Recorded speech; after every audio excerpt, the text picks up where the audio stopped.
उपासना में समता, समस्त द्वंद्वों में सम रहना, तभी वो परमात्म स्वरूप की तरफ दृष्टि होकर परमानंद में डूबेगा। नहीं तो ये जो द्वंद्व हैं ये सबको पीस रहे हैं। कभी सुख दुख, कभी लाभ हानि, कभी मान अपमान, कभी जय पराजय। पूरा विश्व इसी में आसक्त है। कोई बिरला भगवत कृपा पात्र अंतर्मुख होकर विजय प्राप्त करना चाहता है। अंतर्मुख होकर इन द्वंद्वों पर विजय, जय पराजय में सम, लाभ हानि में सम, सुख दुख में सम, निंदा प्रशंसा में सम। यह हमारा स्वरूप है। हम अपने स्वरूप का विस्मरण करके बहिर्मुख विषम संसार में बहुत बुरी तरह दलदल में फंस गए हैं। जय होती है तो हर्ष होता है, पराजय होती है तो शोक होता है। जैसे दिन है तो रात होगी ही, ऐसे ही कभी विजय है कभी पराजय है। पर उपासक अपने अभ्यास में जब दृढ़ होता है तो उसे जय पराजय लक्ष्य नहीं होता, उसका अपना कर्तव्य लक्ष्य होता है। अर्जुन जी जब भगवान की प्रेरणा से ये हृदय में आया कि अब एकमात्र परम कर्तव्य छात्र धर्म से युद्ध ही है, तो उसकी वर्षों पहले तैयारी की। यहां तक कि भगवान देवाधिदेव से द्वंद्व युद्ध किया और संतुष्ट कर दिया। तब उनको दिव्य अस्त्र प्राप्त हुआ, पाशुपतास्त्र। स्वर्ग गए।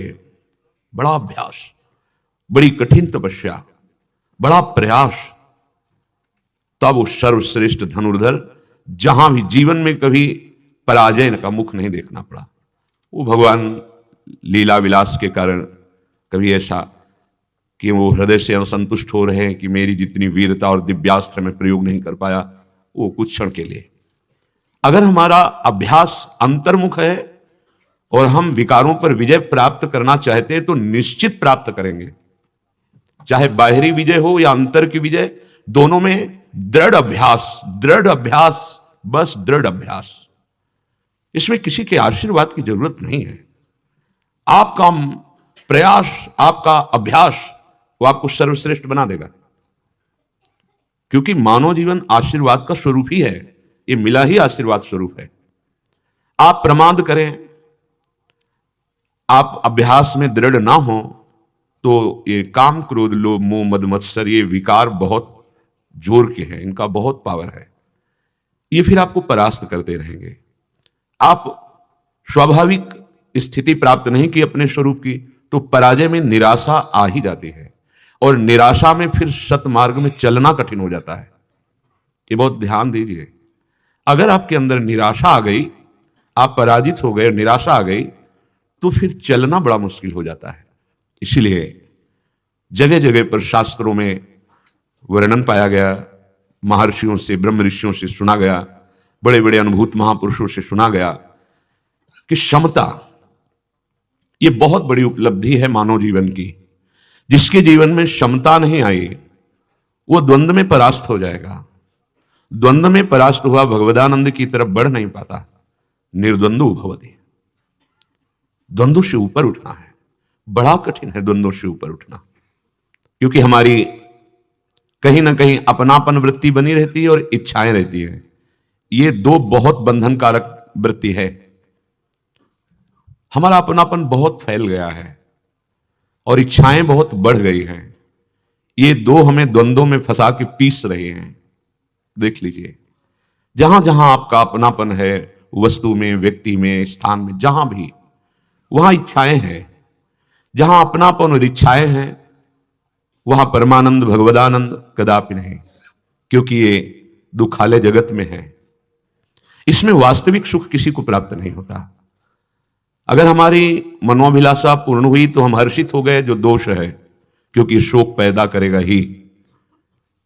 अखंड प्रसन्नता, अखंड आनंद बाहर जगत में नहीं है। हम सब की वृत्ति बाहर जगत में ही है। हम चाहते हैं महासुख, वो बाहर है नहीं, वो अंतर में है। अंतर हृदय में हरि विराजमान है, आत्म स्वरूप से विराजमान है। बहुत शांतिपूर्वक समझना होगा।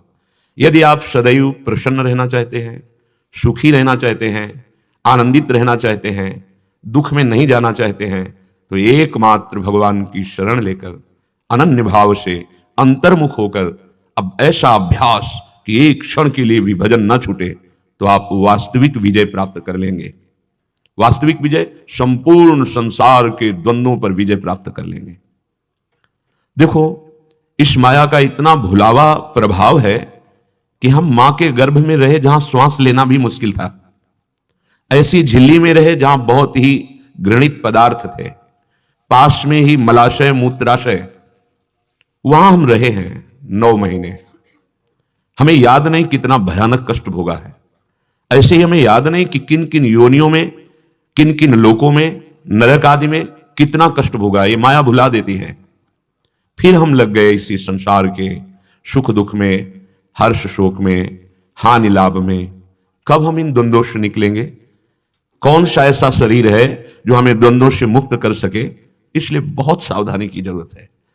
हमें ना जय में हर्षित होना है, ना पराजय में शोकित होना है। हमें क्षमता धारण करनी है, पर बहुत कठिन है। श्रीपाद कह रहे हैं, बहुत बढ़िया उपाय बता रहे हैं। कह रहे हैं कि नाशम दमाद्यमस्ति विदितम नहि स्वधर्म स्थिति हरिचरणारविंद युगले सदैव मंदामति उपरमणं च नास्ति कलुषान् महत्कृपा दुर्लभा तत्शरणोऽहमद्य शरणं ब्रजामि वृंदावनम। शम दम आदि बहुत कठिन है। इंद्रियों को अधीन कर लेना और मन को अधीन कर लेना, इसे शम दम कहते हैं। दमन कर दे इंद्रियों का और मन को अचंचल स्थित कर दे लक्ष्य पे। बोले बड़ा कठिन है कठिन। देखो ना, इंद्रियां जो चाहती हैं वही हम करते हैं। मन इंद्रियों के साथ जैसा संकल्प बनाता है, कल्पना करता है भोगों की, बस उन्हीं भोगों में हम सुख बुद्धि करके विचरण करते हैं। दुर्गति का कारण, यही दुर्गति का कारण। इनको रोकना होगा। इंद्रियों को जो इनका विषय है उन भोगों से रोकना होगा। धर्मयुक्त भोगों का सेवन भगवत प्राप्ति के लिए, अधर्मयुक्त विषयों की तरफ से इंद्रियों को रोकना होगा। बड़ा कठिन है। मन को भी रोकना होगा, बहुत कठिन है। हरिजु मेरो मन हठ न तजय, ये बड़ा हठीला है। जहां ठान लेता है कि मुझे भोग चाहिए, यदि हम सावधान न रहे तो वही बात मैं में स्वा में स्थित हो जाती है कि मुझे चाहिए। अब बचना मुश्किल है। जब ये मन मांगे कि मुझे ये भोग चाहिए और फिर आप अलग हैं उससे, नहीं, ये शास्त्र सम्मत तेरी मांग नहीं है, नहीं पूरी होगी, तो आप वश में करना शुरू कर दिया। लेकिन इतना सावधान तो अभ्यासी साधक होगा जो भगवत चिंतन परायण है, सत्य का चिंतन करता है, जिसने असत शरीर संसार के इस भाव को जान लिया है कि दुखालयम है, नाशवान है, ये फसाव है। वो उपासक मन से लड़ता है। नहीं तो जैसा मन कहता है वैसे हम अपने में स्वीकार कर लेते। जो हमारी हार होती है, पराजय होती है विषयों से, वो इसी में होती है। हम अपने में उन बातों को, उन भोगों को, उन संकल्पों को स्वीकार कर लेते हैं।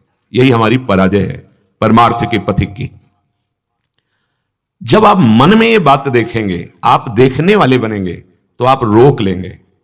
जब आप मन बन करके मैं देखना चाहता हूं, मैं भोगना चाहता हूं, फिर नहीं। तो श्रीपाद कह रहे हैं न शम दमाद्यमस्ति, शम दम भी नहीं है, न इंद्रियों पर विजय प्राप्त की गई है और न मन पर विजय प्राप्त की गई है।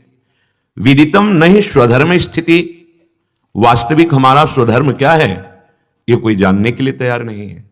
स्व धर्म, परधर्म, हम परधर्म को ही स्वधर्म मान लिए हैं।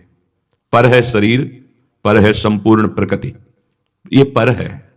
स्व हमारे आराध्य देव प्रभु, स्व आत्म तत्व, अर्थात सावई पुंसाम परो धर्मो यतो भक्ति अधोक्षजे। भगवान श्री हरि की भक्ति यही स्वधर्म है, या ज्ञान स्वरूप, आत्म स्वरूप, ब्रह्म स्वरूप, अपने स्व में स्थित हो जाना, यही स्वधर्म है। बोले विदितम नहीं स्वधर्म स्थिति, स्वधर्म में स्थिति नहीं है, परधर्म में है।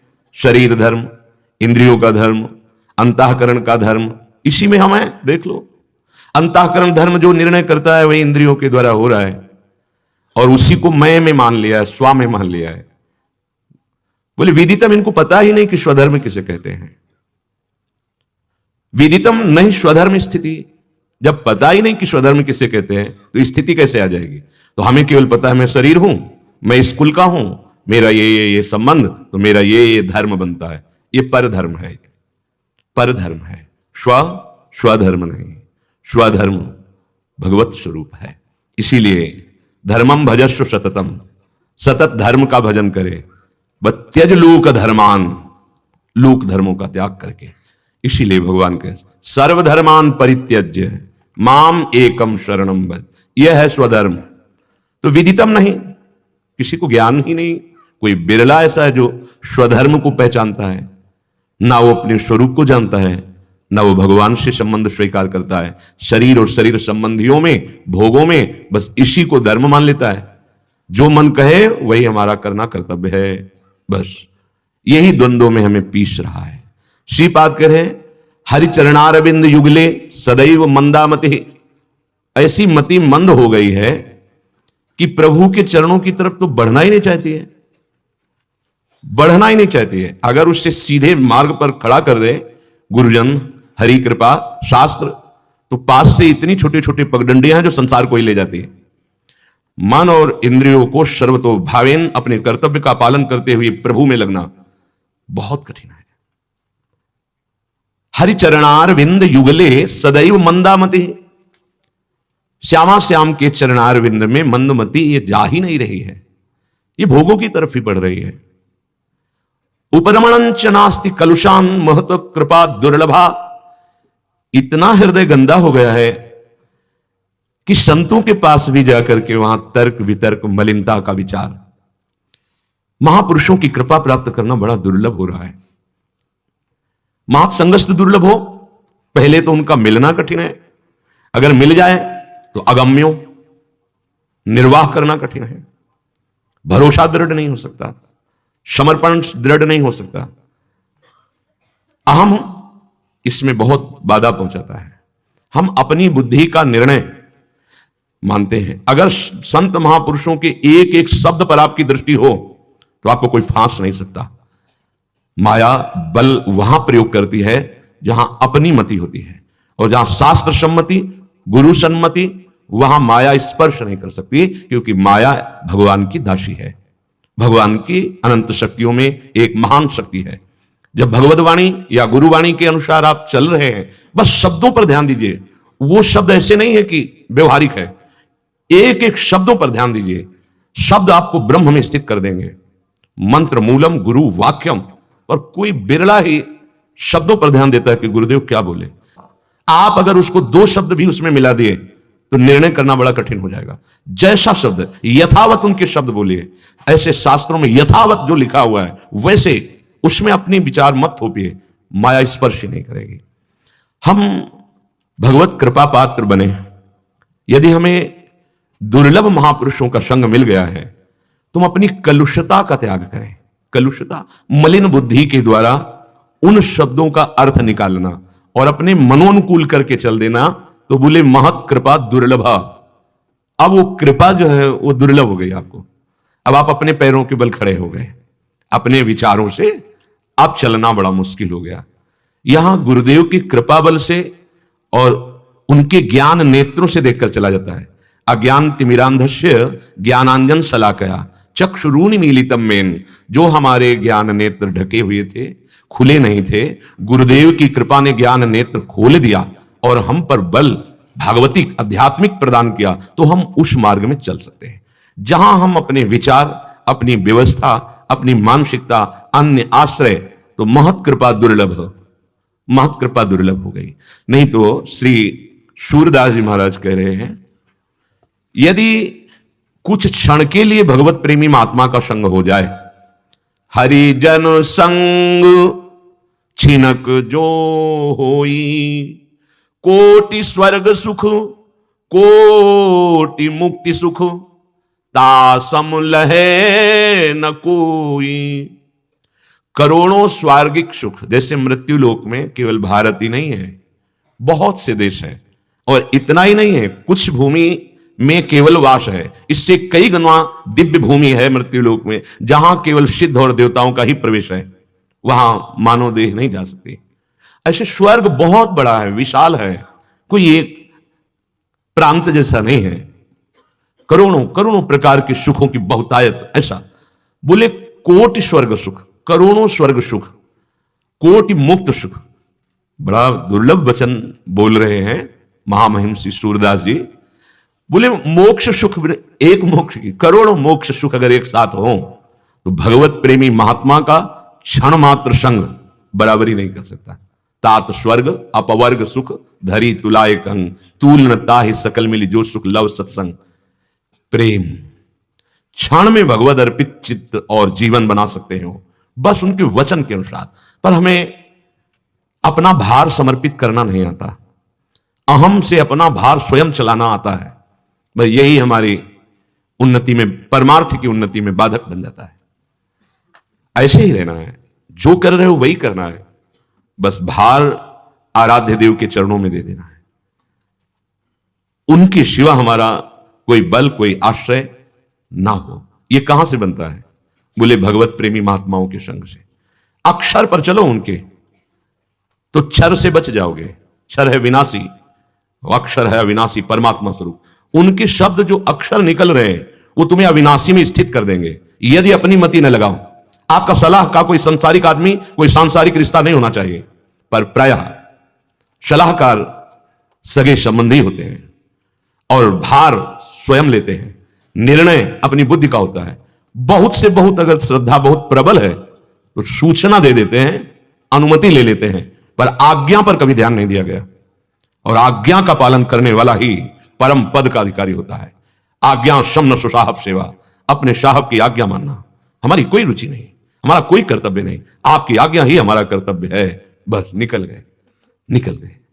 इसीलिए देखो, चक्रवर्ती सम्राट महाराज दशरथ जी परम पावन, जगत पावन करने वाले भगवान के पिता का सौभाग्य प्राप्त किया, क्योंकि एक भी कदम भगवान वशिष्ठ की आज्ञा के बिना नहीं चलते थे। सिर पर विराजमान वशिष्ठ जी की आज्ञा थी। परम योगी परमहंस श्री सुखदेव जी के गुरु जनक जी और ऊपर महामहिम सदानंद जी विराज, उनकी आज्ञा के अनुसार। यदि हमारे जीवन में संत नहीं है तो जीवन मृत है, मृत जीवन है। अहम जीवन मृत जीवन है। अगर हमारे जीवन में संत का प्रवेश हो गया, निहाल हो जाएंगे। बस आज्ञा पर ध्यान दें, अनुमति देना उनका स्वभाव हो जाता है। ऐसा कर बिल्कुल कीजिए। आपको लगा कि आज्ञा हो गई, नहीं, हमारी रुचि नहीं है। वो हमें जो बोले वैसे हम चले। ये वही कर सकता है जिसका लक्ष्य श्यामा श्याम है, जिसका दृढ़ भरोसा है। ये धन नहीं, व्यवस्था नहीं, रिश्ता नाता नहीं, भगवान के द्वारा मेरा। भगवान कहते हैं योगक्षेमम वहाम्यहम्। ऐसे में, चाहे गृहस्थ में हो या विरक्त में। नरसिंह मेहता जी गृहस्थ धर्म में थे। भक्तमाल जी के पावन चरित्रों में बहुतायत है गृहस्थ भक्तों की, जो बहुत ही ऊंचाई पर पहुंचे हुए हैं। ऐसे उनका जीवन पाया गया है। पूरे भाग्य पुण्य संचित फल, कृष्ण कृपा हुए जाके, सूरदास हरिजन पद महिमा, कहत भागवत ताके। अब उसका भाग्य पलट गया, पूर्ण भाग्य हो गया। उसके सारे पुण्यों का उसे फल मिल गया। संपूर्ण कृष्ण कृपा उसके ऊपर हो गई, जिसके जीवन में हरिजन संग छिनक जो हुई, भगवत प्रेमी महात्मा का प्रवेश हो गया। अब हमारा हृदय ऐसी महिमा से युक्त हो जाएगा जो साधना से नहीं होता। जैसे बहुत लोगों को यह भ्रम बना रहता है कि ये संत हैं, ये बहुत तपस्या और साधना की है तब इनको ये मिला है, हमको ऐसा कैसे मिल सकता है, हम तो गृहस्थ में हैं। तो आप सच्ची मानिए, जैसे पिता की कमाई बिना मेहनत किए पुत्र को प्राप्त हो जाती है क्योंकि वो उसका पुत्र है, ऐसे ही जो सच्चाई से सदगुरुदेव का हृदय से वर्ण कर लेता है तो जो बड़ी बड़ी साधनाओं से उन्होंने प्राप्त किया है वो क्षण में आपको दे देते हैं, आप पकड़ नहीं पाते। उनके शब्द में सब कुछ छुपा हुआ है, शब्द ब्रह्म है। इसलिए वाक्य पर ध्यान देना, वाक्य, संतों के वाक्यों को महावाक्य कहा गया है। अगर उनके वचनों पर हम चल दें तो उनकी संपत्ति अपने आप प्राप्त हो जाएगी। जैसे पुत्र का अधिकार सरकारी पिता की संपत्ति पर होता है, भले वो मूढ़ हो, ऐसे ही अनन्य भगवत प्रेमी महात्मा का जो हो गया तो उसके हृदय की संपत्ति का अधिकारी हो जाता है। जैसे सेवक जी महाराज अपने गुरुदेव के अनन्य, मन क्रम वचन त्रिशुद्ध सकल मत हम श्री हित हरिवंश उपासी। तो क्या संपूर्ण वृंदावन, संपूर्ण प्रिया प्रीतम का प्रेम वैभव जो हितजू महाराज के हृदय में, वही सेवक जी के हृदय में प्रकाशित हो गया। हमारे ऊपर जब भगवान की विशुद्ध कृपा होती है तब भगवत प्रेमी महात्मा का संग मिलता है, तब हमें भगवत चर्चा सुनने को मिलती है। प्रभु जन पर प्रसन्न जब होई, जब प्रभु किसी जन पर प्रसन्न होते हैं, किसी मनुष्य पर प्रसन्न होते हैं, तब वैष्णव जन दर्शन पावे, पाप रहे नहीं कोई। तभी वो वैष्णव जनों का सानिध्य, दर्शन, संभाषण प्राप्त करता है जिस पर हरि, जिस पर कृष्ण प्रसन्न हो जाते हैं। मानो हमारे ऊपर बहुत कृपा प्रभु की है। ये तो वैष्णव का खेत है। एक से एक महापुरुष यहां विराजमान है, व्यक्त अव्यक्त, उनकी पावन चरण धूली है ये जो प्रेमाश्रुओं से भींगी हुई। अरे ये ब्रज है, वृंदावन है, अमोघ वस्तु है। यदि हमें संत दर्शन मिल गए, संत से हमें बात करने को मिल गया, उनकी बात पर हम चल दिए, हो गई, भाग्य पलट गया, पूरे भाग्य, पुण्य संचित फल, कृष्ण कृपा होए जाके। जिसके ऊपर भरपूर भगवत कृपा है वो, उसका भाग्य पलट जाएगा। हमारे भाग्य में नहीं लिखा था भगवत प्राप्ति, हमारे भाग्य में श्रीधाम वृंदावन वास, हमारे भाग्य में संत समागम, ये भाग्य से नहीं, कृपा से मिलता है। हाँ, अब मुझे भाव भरोस हनुमंता, बिनु हरि कृपा मिले नहीं संता। तब वैष्णव जन दर्शन पावे, पाप रहे नहीं कोई। भगवत प्रेमी महात्मा का सानिध्य निष्पाप कर देता है। इतनी सामर्थ्य किसी भी तीर्थ में नहीं है, क्योंकि संतों के चरणों की जब वंदना का भाव आता है तो कहा गया तीर्थी कुर्वन्ति तीर्थानि। ये संत जन जब तीर्थों में जाते हैं ना, जो भगवत प्रेम में लबालब डूबे, निरंतर भगवत स्मृति, तो तीर्थों में बाहरी जन, जो विषयी जन हैं, जिनके पाप आचरण हुए, वो अवगाहन करते तो वहां कुछ पाप छूटते हैं।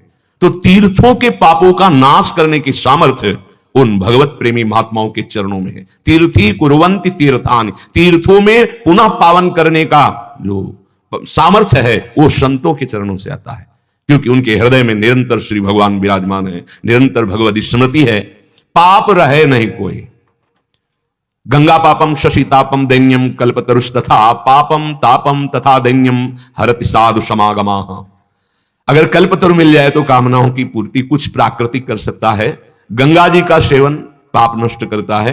चंद्रमा पूर्णिमा का प्रकाशित हो तो थोड़ा ताप नष्ट होता है, शीतलता प्राप्त होती है। पर यदि भगवत प्रेमी महात्मा मिल जाए तो संपूर्ण पापों का नाश, संपूर्ण तापों का नाश, दैहिक दैविक भौतिक, और संपूर्ण कामनाओं की पूर्णता एकमात्र साधु समागम से। चंद्रमा प्रकट होगा तो त्वगेंद्री में शीतलता होगी, छाती के अंदर नहीं। लेकिन संत समागम मिल गया तो दैहिक दैविक भौतिक तीनों तापों का नाश हो जाएगा। अब जब उनसे हमारा मिलन हुआ, हम उनके प्रति अपनापन किया। संतों से अपनापन करना बड़ा कठिन है। पुत्र से, पुत्री से, पत्नी से, परिवार से, रिश्ते नातेदारों से, सबसे अपनापन वास्तविक हो जाएगा आपका। है संतों से कोई अपनापन बिरला कर पाता है, नहीं, बनावटी होता है, वो बनावटी होता है। ये निज अनुभव एक कहूं खगेशा, बड़ा सरल हृदय संतों को होता है। जहां आप बोले कि अब हमारे जीवन की बागडोर आपके हाथ में, आपके सिवा हमारा कोई नहीं, बड़ा सरल हृदय स्वीकार कर लेते हैं। फिर जब वहां छल और कपट का तांडव देखा जाता है तो नहीं नहीं नहीं, ये ऐसा नहीं, ये अपनापन नहीं है। संतों से अपनापन हो गया। भगवान कपिल देव जी कहते हैं जो आसक्ति संसार में, शरीर में, शरीर संबंधियों में है, वही तुम्हारे बंधन का कारण है। अगर वैसी ही आसक्ति संत से हो जाए, गुरुदेव से हो जाए, तो मोक्ष का खुला हुआ द्वार है। अर्थात अब आपके कल्याण में कोई संशय नहीं है। पर ऐसे निरपेक्ष संतों से आसक्ति कर पाना बड़ा कठिन होता है। आए की हुज्जत नहीं, गए की तलाश नहीं। आए हैं, कोई प्रसन्नता नहीं, चले गए, कोई खोज नहीं, फोन नहीं, क्यों नहीं आ पाए, कोई निरपेक्ष। वो निरपेक्ष हो, आप आसक्त, हो गया काम। अब उल्टा है, वो आसक्त हो रहे कि इसका कल्याण, और वो निरपेक्ष हो रहा है संतों से। यदि आप संपूर्ण चित्तवृत्ति समर्पित कर दिए तो संतों को समर्पित करने का मतलब उनके स्वामी के हाथ में बागडोर पहुंच जाना, क्योंकि संतों के आश्रयदाता जीवन प्राण भगवान हैं, प्रभु हैं, श्री हरि हैं, वो अपने हाथ में बागडोर संभाल लेते हैं। अब जब उनके वचन हमारे श्रवण इंद्री में जाते हैं तो बड़ी सामर्थ्य वचनों में होती है, पर वो वचन वही काम करते हैं जहां अपनापन संतों से हो गया है। यदि अपनापन नहीं है तो वो काम नहीं करेंगे।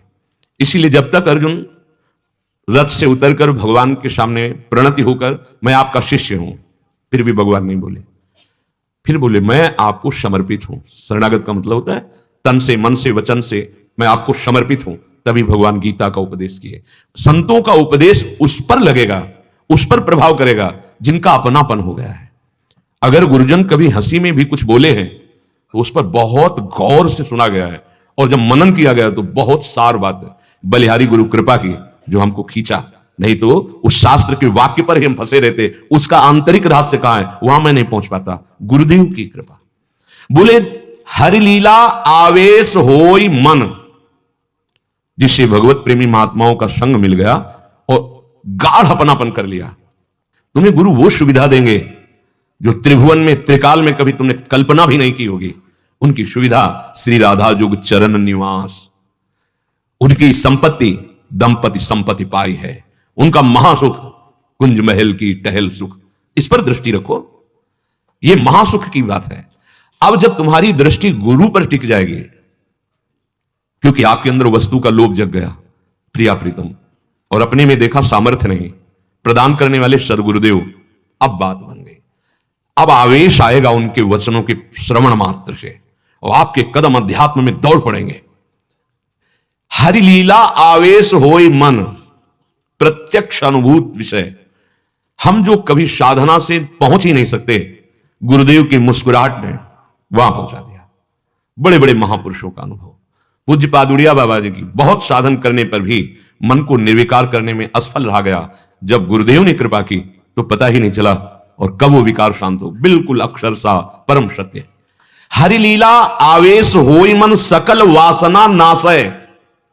हाँ, सकल वासना, अहम रूपी महल में सारी वासनाएं रहती हैं, और गुरुदेव का प्रहार सिर्फ इसी हम पे होता है। इसलिए अगम्यों, बड़ा कठिन है अहम का ऑपरेशन करवा पाना। कोई भाग्यशाली उपासक ही अहम का ऑपरेशन करवा सकता है, अन्यथा भागना पड़ेगा, भागना पड़ेगा। अहम पे चोट हो और उसको सह जाए, यह बर्दाश्त नहीं होगा। और मेरी स्वामिनी के दरबार में दैन्यता का प्रवेश है, अहम का नहीं है। अखिल कोटि ब्रह्मांड नायक परात्पर ईश, प्रीति की रीति रंगीलो ही जाने, यद्यपि सकल लोक चूड़ामणि दीनापन को माने। अखिल कोटि ब्रह्मांड नायक है। अगर सखी ऐसे कर दिया, यहीं खड़े रहो, तो वहीं खड़े रहते हो, उसी की प्रणति होते हैं। यद किंकरीषु बहुशा खलु काकुवाणी, काकुवाणी दैन्यवाणी। सखी मुझे प्रियाजू की सेवा में जाने दो, पास जाने दो, तुम कृपा कर दो। काकुवाणी दैन्यवाणी सखी से बोलते हैं, उसकी चरण वंदना करते हैं। कौन? अनंत शक्तियों के स्वामी हैं। कौन? राधा के स्वामी, राधा के प्राणनाथ हैं। मुंह को तो भावती ठोर प्यारे के नयन में, आहा मेरे तन मन प्राण होते प्रीतम प्रिय। स्वामिनी जी के प्राणनाथ हैं, स्वामिनी जी के प्राण हैं। स्वामिनी जी कितना प्यार करते हैं। अगर लीला में सखी ने ऐसे रोक दिया, यस्यास्ते वत्किंकरीषु, वो उनकी दासियों से प्रणति होते हैं, प्रार्थना करते हैं। सखी, जहां अखिल कोटि ब्रह्मांड नायक दीन अपनपो माने, वहां तुम्हारा अभिमान कैसे चलेगा? इस मार्ग में अगर थोड़ा भी कोई अभिमान है, अन्य आश्रय है, तो महारानी जी के चरणों की टसक नहीं आएगी। प्रायः ऐसा देखा जाता है कि हमारा जीवन तो धाम में आ गया, आश्रय भी हमने बाहरी ले लिया, पर अंतर्बल हमारा बना रहता धन, अंतर्बल बना रहता क्रियाएं, अंतर्बल कोई और होता है, तो फिर स्वामिनी तक पहुंच नहीं हो पाती। पुण्य होगा, कल्याण भी हो जाएगा। स्वामिनी तक पहुंच होने के लिए बहुत बहुत ही शोधा हुआ श्लोक, और बहुत ही शोधा हुआ, शुद्ध अनुभव किया हुआ दोहा। श्लोक दूरादपास्य स्वजनान, इसका फल होगा वर्षंत में सहजाद्भुत सौख्यधाराम श्री राधिका चरण रेणु महाम। बिना किसी साधन के सहज में प्रेम में डूब जाओगे। वर्षंत में सहजाद्भुत, अद्भुत सौख्य माने सुख, अद्भुत सुख प्रेम जिनके चरणों से बहता रहता है, प्रवाहित होता रहता है। सत प्रेम सिंधु मकरंद रसौग धारा, यह किसको प्राप्त होगा? बोले दूरादपास्य स्वजनान, जिनको हम स्वजन कहते हैं, जिनको हम शरीर संबंधी कहते हैं, दूरा, अंतर में बिल्कुल ममता नहीं होनी चाहिए। बाहर में भले उन्हीं के पास विराजमान हो, अंतर में एकमात्र लक्ष्य श्यामा श्याम, एकमात्र लाडली। जो कई बार इसको जरा ध्यान दीजिए, आप कहां हैं? दूरादपास्य स्वजनान सुखमर्थ कोटिम, अर्थ के द्वारा प्राप्त होने वाले करोड़ों प्रकार के सुख है, उपस्थिति है उन भोगों की, लेकिन उनमें सुखानुभूति के लिए नहीं, वो सेवा के लिए है। आपके सुख का विषय तवैव श्री राधे पदरस विलासे मम्मना, मेरा मन श्री स्वामिनी जी के गोरे चरणारविंद के चिंतन में, उनकी दास्ता सुख में, ना कि रुपए के द्वारा प्राप्त हुए भोग सुख में। अगर रुपए के द्वारा प्राप्त होने वाले भोग सुखों में नहीं, स्वजन संबंधी सुखों में तो नहीं। आगे के सर्वेषु साधन वरेषु चिरम निराशा, अगर श्रेष्ठ साधना का भी तुम अनुष्ठान और बल है तो अभी गोरे चरणारविंद तक पहुंच नहीं होगी पूर्ण। ऐसा ये महाप्रभु हरिवंश चंद्र जी द्वारा रचित श्लोक श्रीमद राधा सुधानी और हरिराम व्यास जी, बहुत ही विचारणीय विषय है। वो कह रहे काहू के बल भजन को, किसी को बल है अपने अनुष्ठान जप तप मंत्र ये सब भजन के अंतर्गत आता है, बड़ा अभ्यासी, बड़ा उसको अपने क्रिया का बल है, भजन क्रिया का बल है। और किसी को अपनी जितेंद्रियता का अभिमान है, मैं आजीवन ब्रह्मचारी, ऐसा ऐसा ऐसा, मैं ऐसे सदाचार, ऐसी तपस्या।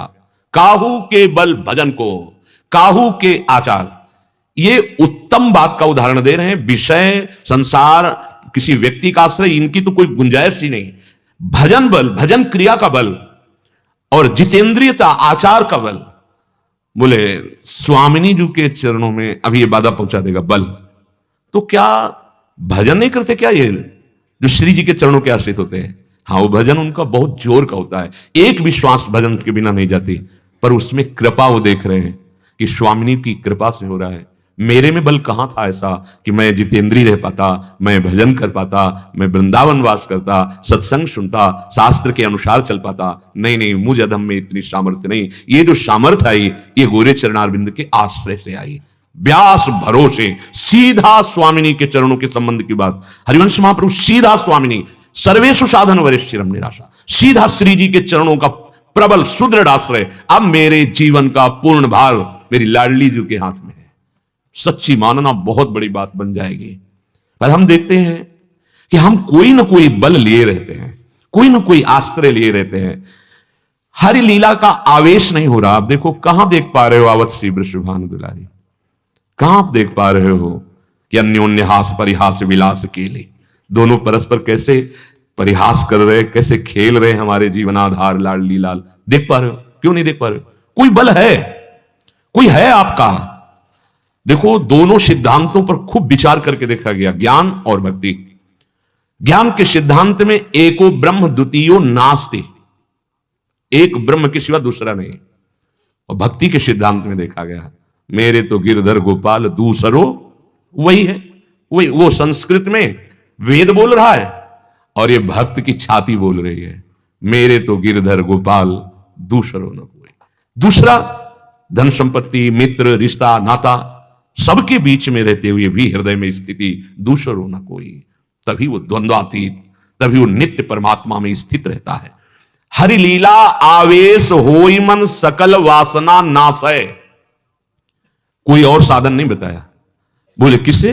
बोले जिस पर प्रभु प्रसन्न होते साधु समागम मिल गया।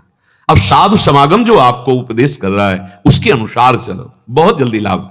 हरि लीला का आवेश हो जाना बड़ी दुर्लभ बात है।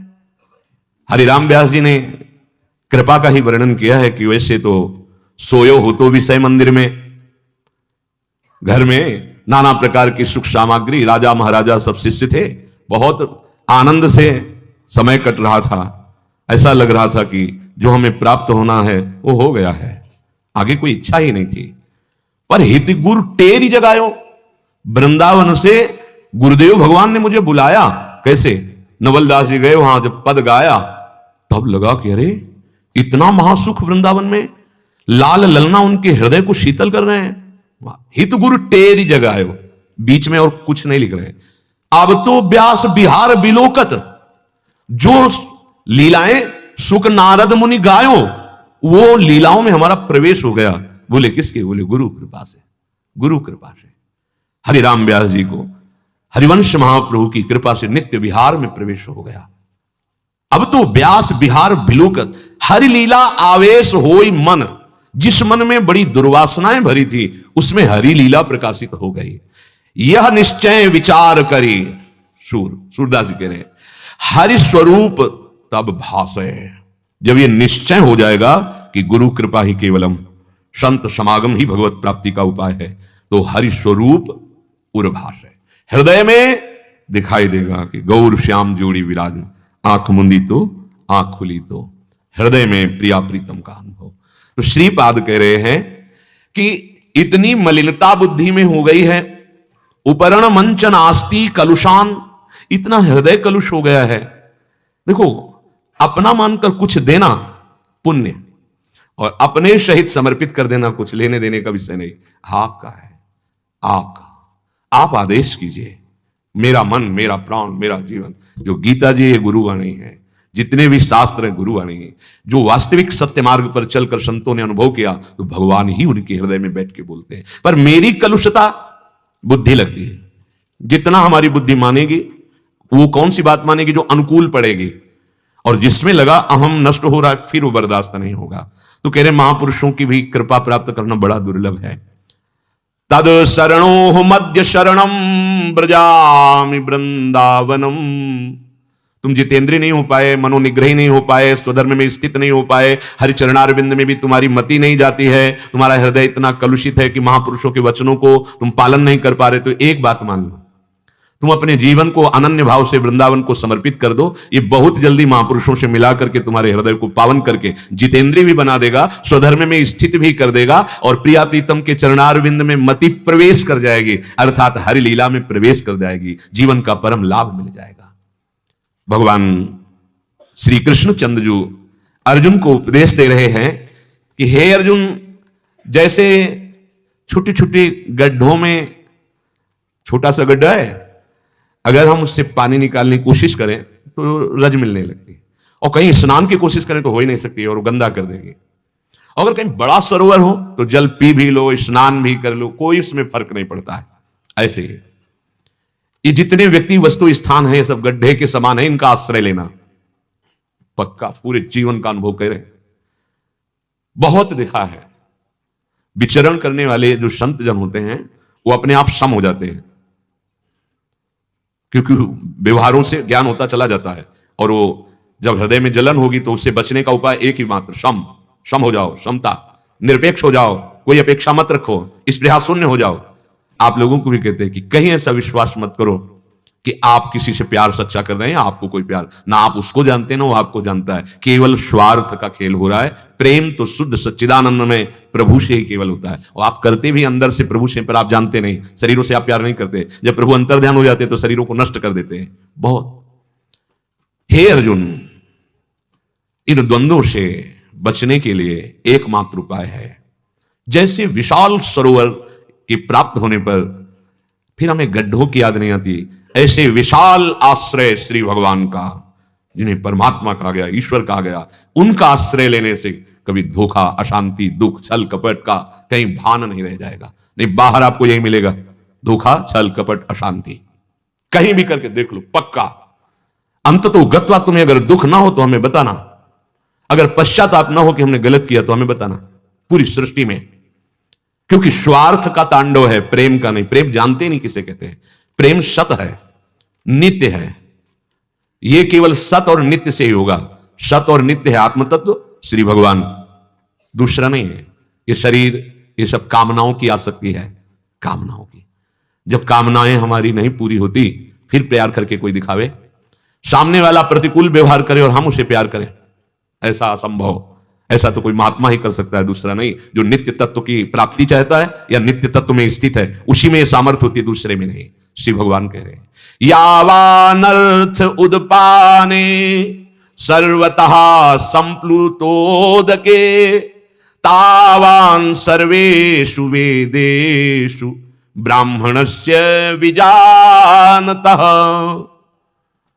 यावानर्थ उदपाने सर्वथा संप्लुतोदके, जैसे महान जल से सर्वथा परिपूर्ण स्वच्छ निर्मल स्वादिष्ट बहुत बड़ा सरोवर प्राप्त हो जाए तो छोटे छोटे जलाशयों की अब आवश्यकता नहीं होती, ऐसे महान परमात्मा की शरणागति, परमात्मा का आश्रय।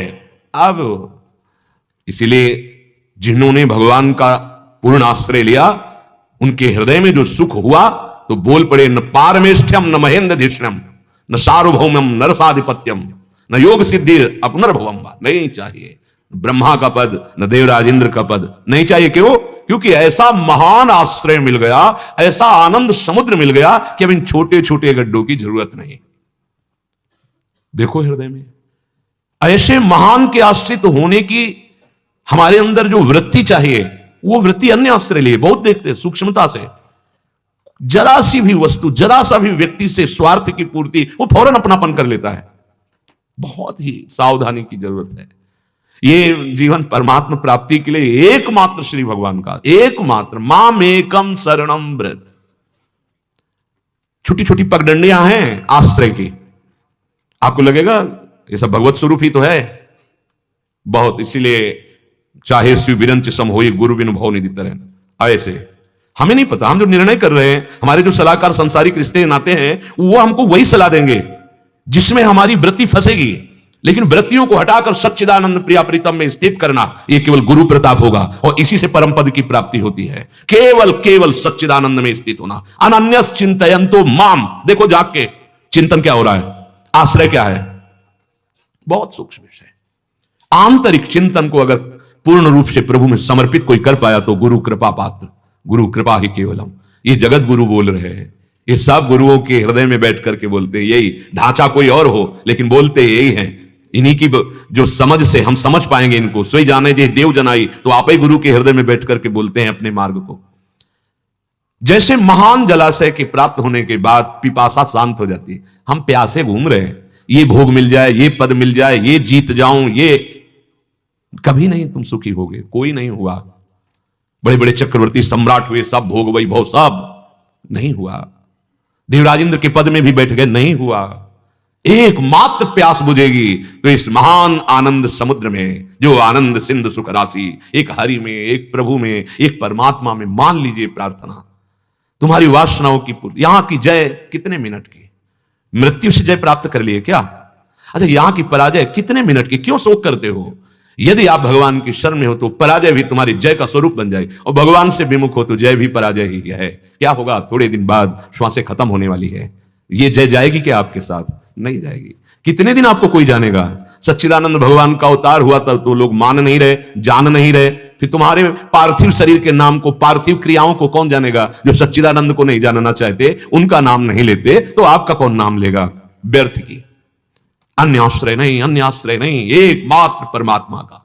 वो कह रहे तावान सर्वेषु वेदेषु ब्राह्मणस्य विजानतः।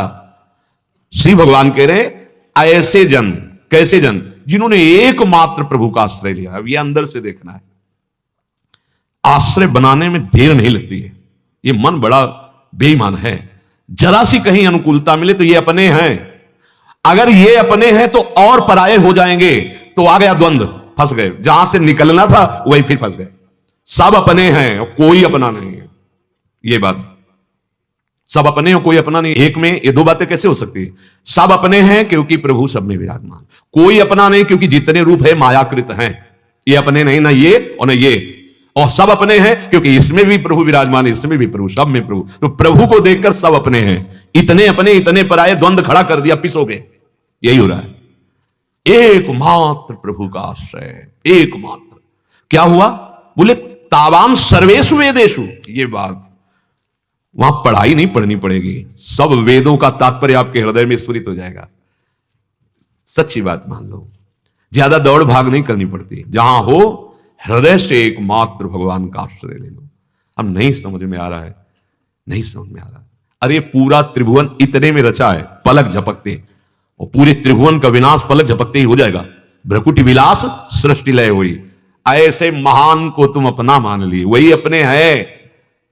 ममई वांशो, ए बच्चा है मेरा, मेरा ही स्वरूप है तू, मेरा बच्चा। भगवान के ममई वांशो।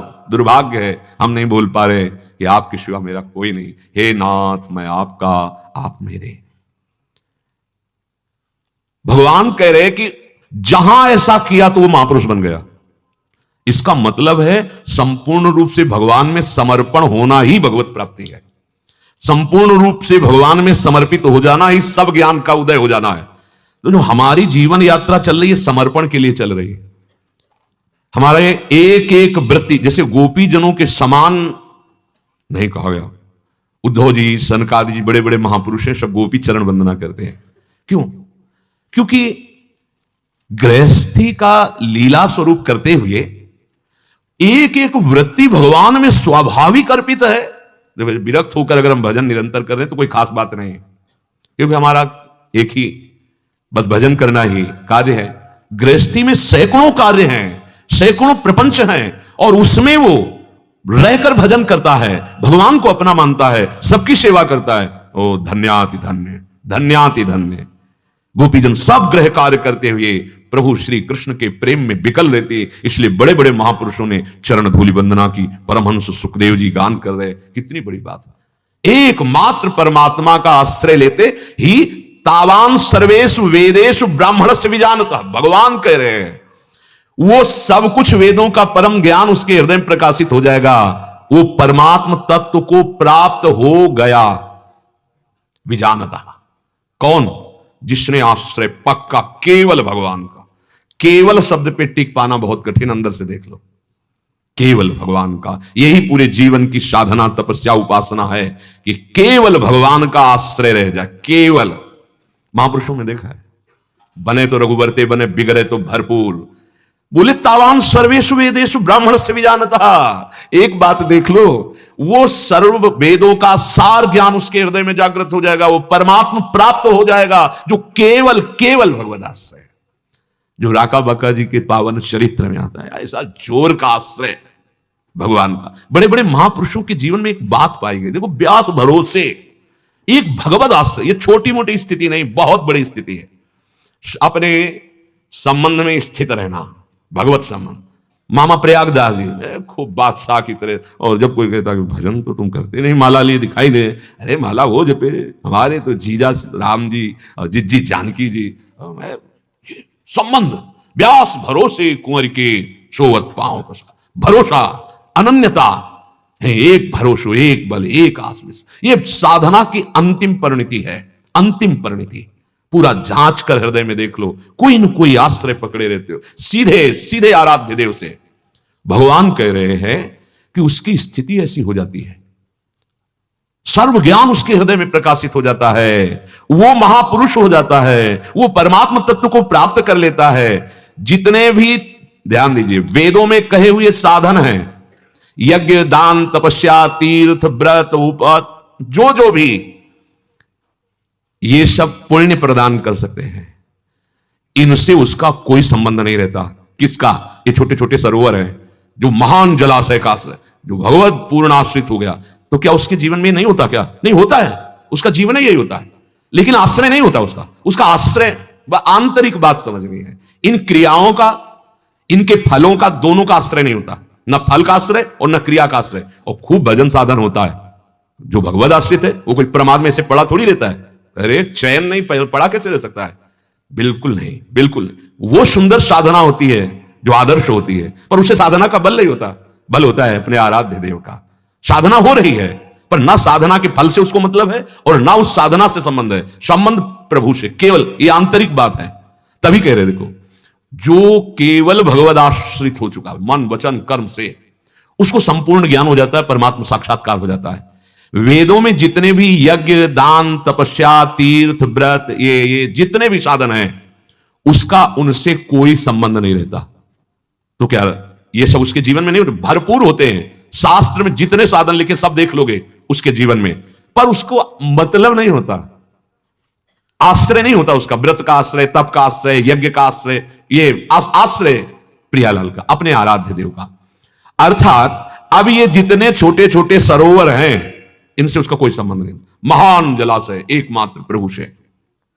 जो परमात्मा तत्व को जानने वाला है और वेदों तथा शास्त्रों के तत्व को जानने वाला है, उसी को कहा गया ब्राह्मणस्य विजानतः। और ये वही जान सकता है जो अनन्य भाव से प्रभु में अर्पित हो गया।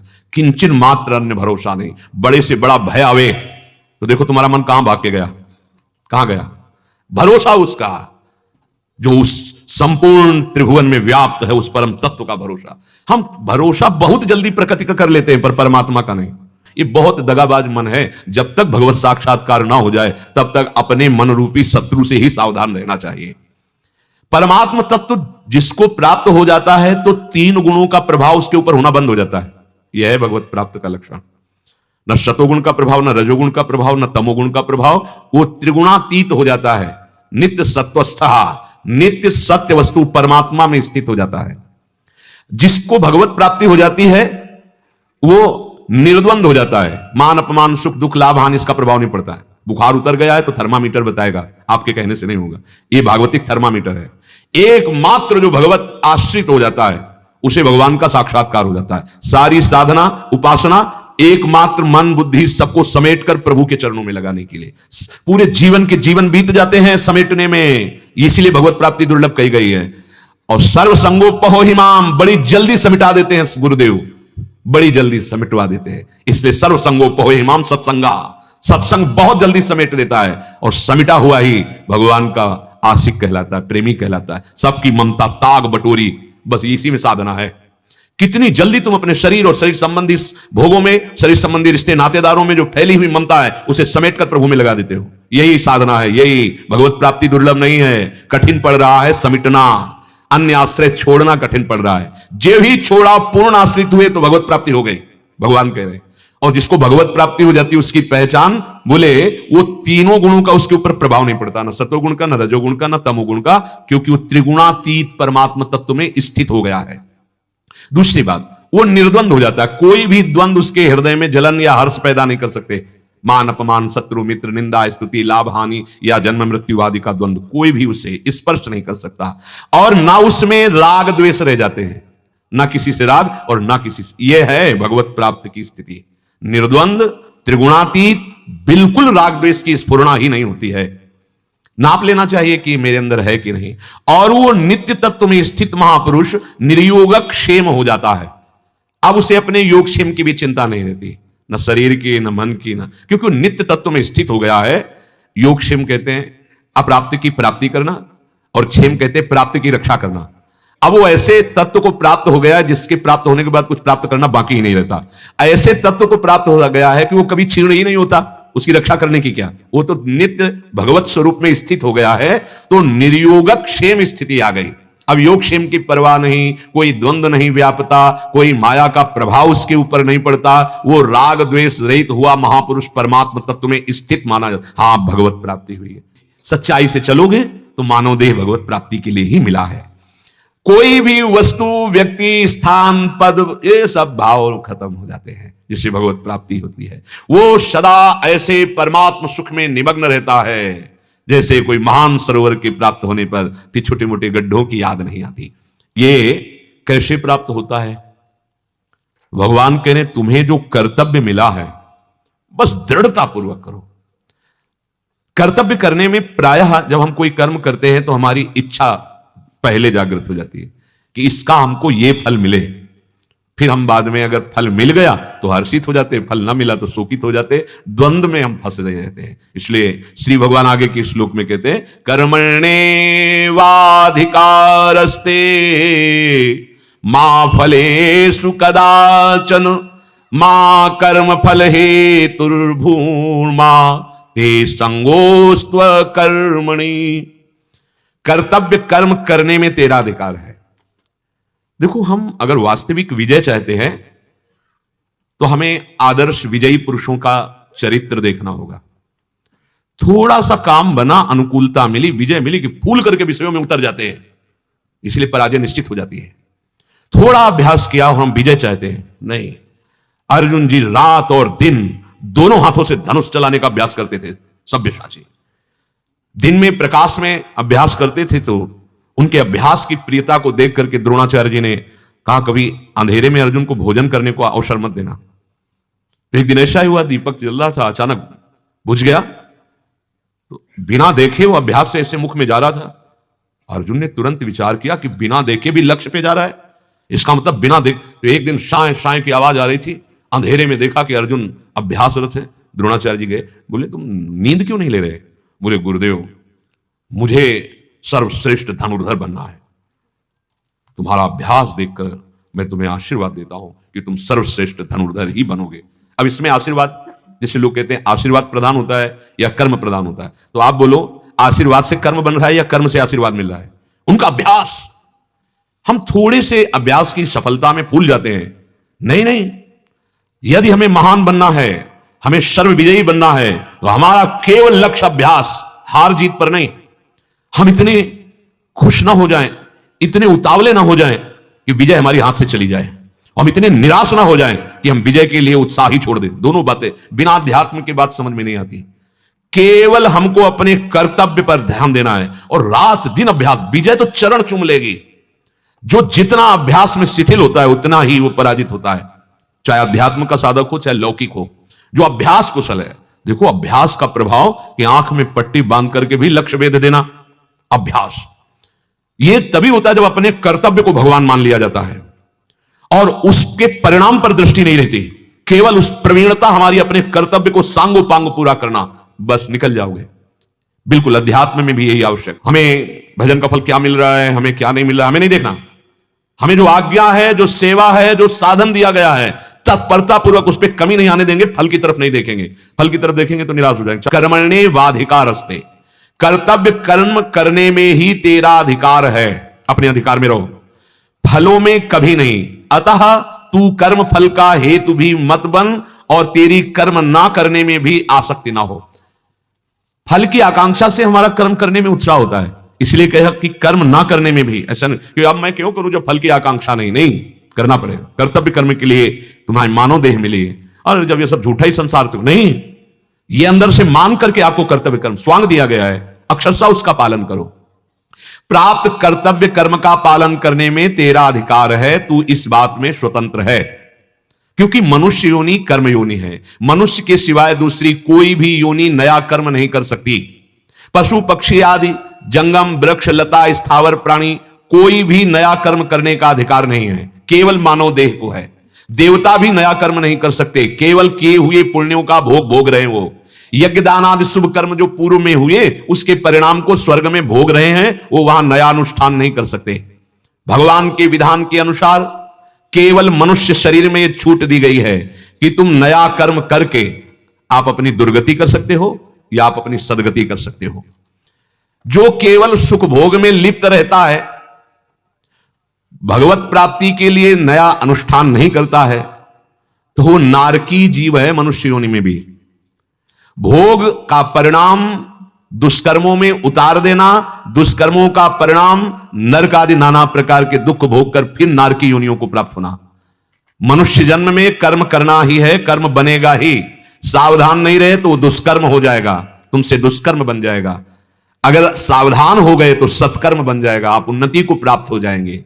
तो इसलिए शास्त्र स्वाध्याय, संतों का संग प्रायः यही तुम्हें सत्कर्म की तरफ ले जाएगा, दूसरा उपाय नहीं है। हमारी बुद्धि में इतनी सामर्थ्य नहीं रह गई है कि हमें सत्कर्म में स्थित कर सके। अब उसमें सामर्थ्य चाहिए, तो बुद्धि हमारी सामर्थ्यशाली होती है।